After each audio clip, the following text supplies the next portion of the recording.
Hello and welcome to another exciting edition of Out There TV. Definitely not your evening news.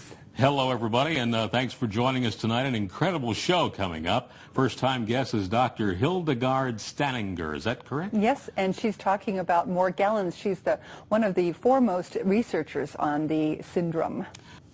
Dr. Hildegarde Staninger is a doctor of integrative medicine and one of the leading international scientists in the field of industrial toxicology. Wow, Dr. Staninger is also one of a few scientists actively investigating what's become known as Morgellons syndrome and joins us tonight with some incredible findings. Welcome, Dr. Staninger.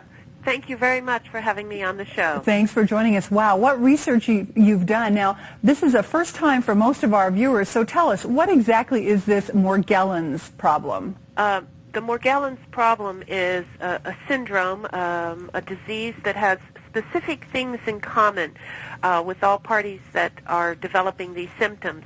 They have fibers that grow out of their body, and these fibers burn at 1,400 degrees or more, and they also have where it's either black, blue, or red, or even white fibers. They experience hair loss that is replaced by pseudo hair. They have fatigue and a number of what they call lesions, which has like a crust over it, or a pseudo skin, or some people call it a callus, where these fibers and other materials accumulate under the skin. Doctor, we're just showing some photographs as you're speaking, and this thing is hideous. It looks really alien on the human body. Well, it is a true foreign invader, meaning a foreign invader is something that comes into the body and is not recognized by the body and attacks the body's defense mechanism. And in this case, the materials which were identified at the end of the study, which was under Project FM, we found that it was made of a polyester, two-part polyester compound with other organic compounds, and it basically was like two plastic straws within itself. Wow. With a silicone head. Okay, you had something on the website that was a golden head. What is that in relation to? Now the golden head, which was identified in the very beginning, we went in stages. Let me just explain what the stages were. The first set of tests that were done, which were using toxicological pathology methods, which were done by a colleague of mine, Dr. Rahim Karju, and myself, and identified what was the physical nature of prepared slides that were sent to us by a person that was diagnosed with Morgellons and also was sent to us by the hospital in New Hampshire. And that showed silicone present and also silica, crystals, okay? Mm-hmm. That was in phase 1. Phase 2 showed high-density polyethylene fiber and other compounds being present. And then phase 3, which was the combination of approximately 24 samples that were sent from around the world, and also the comparison to a chemtrail sample that was sent to us from Texas. Wow. And two of my patients and Dr. Spencer's patients that had Morgellons, and that showed that it matched to the chemtrail sample that was in Texas versus these other two people. One lived in Signal Hill, and the other one lived in Long Beach. So we're showing something that we learned from the website. These are fibers that came from a chemtrail sample. Now, how did that come to you? What did it look like when you saw it just with the naked eye? Well, what it looked like was just like cotton candy, right? Like just white cotton candy in a bag, and then also a twig was attached.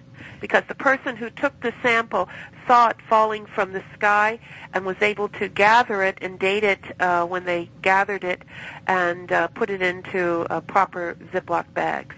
And then you had a patient, Lily, and we're showing something that showed on the website was a fiber from, I believe, her skin. And so the composition that we saw in that previous slide from the chemtrail is the same composition as this then? Yes, except it goes in stages. You'll see chemical analysis, which was done by scanning electron microscope, techniques which were done by Lambda Labs and MIT at Woodhull, through our other lab, Applied Consumer Services.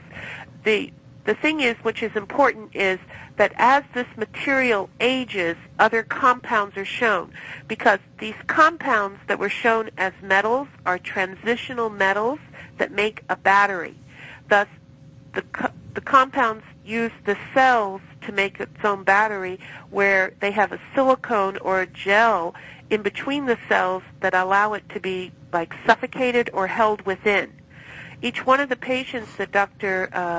Spencer and I have seen, that if they take a hair, which we thought was real hair versus pseudo hair, where it doesn't have a core in it, because human hair has a core in it, they can put their finger next to it without even touching it, just like say maybe 2 or 3 millimeters away from the hair, and the hair will start spinning, meaning there's some kind of charge within their own body. Wow.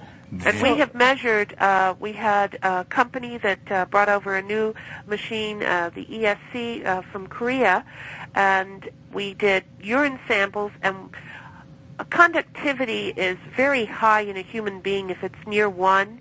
When they use a product called Excelospheres that's manufactured by Dearborn Technologies, they can get as high as a 3 conductivity, which is extremely high. Okay? Doctor, this is like, we need to take a commercial break. This is like something out of a 50s science fiction movie. Truly. Our guest is Dr. Hildegarde Staninger, talking about Morgellons and chemtrails. We'll be right back.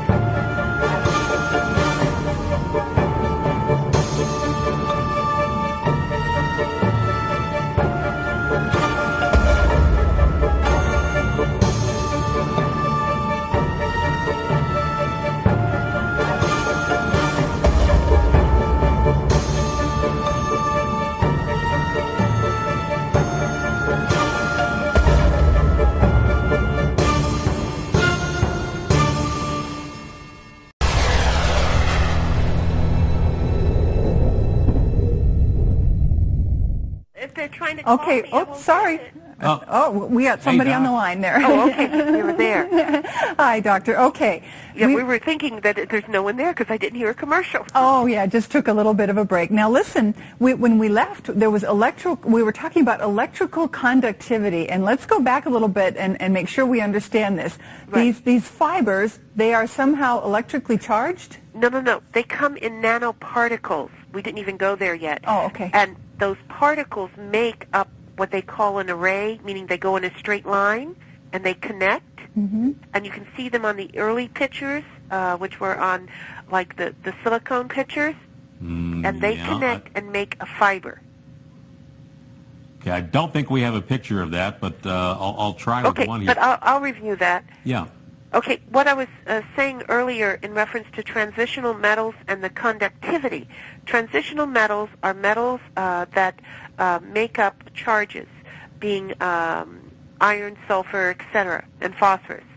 But in these patients, they had high metals that were transitional, and what happens is there is a particle, which is called a nanoparticle, which connects together to make a nanoarray in some shape, usually in a straight line, and that makes into the fiber.